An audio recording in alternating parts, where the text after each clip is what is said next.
Welcome everyone, I would like to show you how to insert a SIM card into your iPhone 13 Pro Max. This tutorial will also work for the iPhone 13 Pro, iPhone 13 and iPhone 13 mini. So if you're watching on those devices, you can follow this guide as well. So the first step is if you have your iPhone 13 Pro Max inside of a case, make sure you remove the case. You can put the case back on in a little bit. The next step is you want to get your iPhone 13's box. So I have mine right here. I will discuss what you can do if you don't have the box. If you have the box, you just want to open it up, and you may have the old paper here. Move that out of the way, and you want to find this leaflet with the designs by Apple in California. You want to open it up, and one of these pieces of paper should have a SIM ejector tray.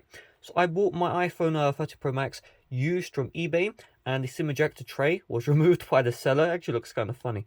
So what I did is I got my really old iPhone 5C box, and I found the SIM ejector tray from there. If you're in a situation where you do not have access to a SIM ejector tray, you can also use a pin, things you put to hang stuff on the wall. You can also use a paper clip. You'll need to bend it out, and you can use that for the next step. So the next step is you want to find where the volume rockers are on your iPhone 13 Pro Max, and you will see there is a hole right here with a little outline. This is the SIM ejector tray. So what we're going to do is we're going to get the SIM ejector, and we just need to insert the small end into the SIM ejector tray. So we're going to do that now, and it does require a bit of force. You want to press down until the SIM ejector tray pops out. So let's press down, and you can see once the SIM ejector tray pops out, you can use your fingernails to take out the tray. So here we go. You can see here is the SIM card tray. Now here's the thing with the SIM card tray, is only one SIM card can be inserted inside of here. I'll show that right now.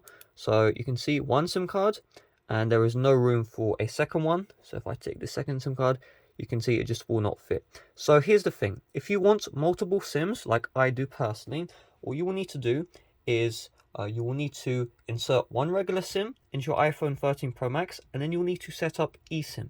Now, in order to set up eSIM, you'll need to search up on Google your carrier and how to set up eSIM on the iPhone, because each carrier has a different process. There's like 100 countries, so making a tutorial covering all that would be impractical. However, when it comes to just inserting your one regular SIM card, all you need to do is just find the side where the metal concaves inside, and then you just want to slot the SIM card in. Now this side, you can see this this gold area here should be fitting in flushly. I'll show you if you insert this incorrectly how it looks like. You can see it's not fitting in properly, and you can see it's going to easily bobble around. That means you haven't inserted it incorrectly. If I go the wrong way around, you can see it's not inserting at all. So you just want to make sure you're on the right side here. And once it looks like it's inserted, you just want to go back to the area where you ejected the SIM card, and you just want to make sure that the hole for the SIM card tray matches the hole in the iPhone, and then push back in. And once you push back in, you should see if we just swipe down to activate the control center, so on the home screen, swipe down from the top right, you can see we now have signal on my iPhone 13 Pro Max. So that means the SIM card has been inserted in successfully. Let me turn off the Wi-Fi, and let's take a look what we got. So you can see my free SIM card has been inserted. Now if we go to settings here, and we're going to scroll down, we tap on mobile data. So tap on mobile data, you can see if this isn't turned on, turn it on, and eventually give it a couple of seconds, mobile data should work as well. Now we can see as well mobile data options, so you can choose the voice and data options.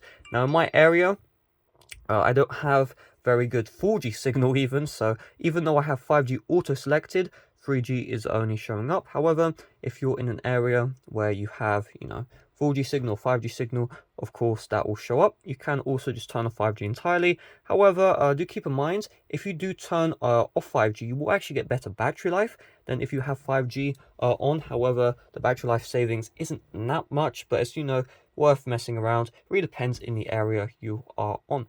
So yeah, that's really all there is to it. In order to eject the SIM card, of course, you just get the SIM ejector tray, pop out the pop out the tray, and then remove the SIM card. So it really is nice and easy to do. Once you know what you're doing, you never need to worry about this again, because every future iPhone, the process is the same. So with that being said, thanks for watching. See you guys later. Bye bye.